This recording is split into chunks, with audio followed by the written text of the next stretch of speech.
And so I think the myth is that if you're women or female in leadership role, you're somehow this bitch on wheels, or even like I was a female police officer. I think that's the, stereotype is that you're going to be just an awful human being and have to treat everybody terribly. And so say a little bit more about the being kind and servant leadership. So I think it's so important. And I think the amazing thing I feel like is my job, at least, has allowed me to win arguments with data. Yeah, that's true. Yeah, it's sort of irrefutable at that point. I don't have to get that as contentious, but I think that at the end of the day, kindness always wins. I've said that to my kids their whole lives. Sure.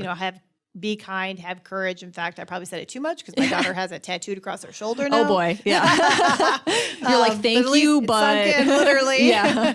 But I think it's so important because you build that culture. That is the foundation for building that trusted culture. Yeah. With your team I'm not going to rule by fear. I mean nobody wants to work in an environment like that. Nobody wants that. Exactly. Now, of course, will I have the bee that's inside, and if I have to take it out, right. I will.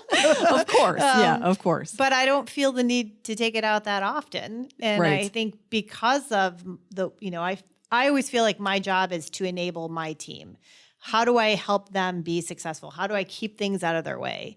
So I say the exact same thing to my team. And sometimes when I first take over a new team or start with a new team, they look at me like I'm nuts when I say that. Like, then they really don't trust me. It takes a little period of time for them to believe that is my role, is to get them where they want to be and enable their, what they're trying to do in their careers. I think I've done too good of a job because now I meet with my management team and usually end up walking away with more to-dos than they come with lists for me. You, yeah.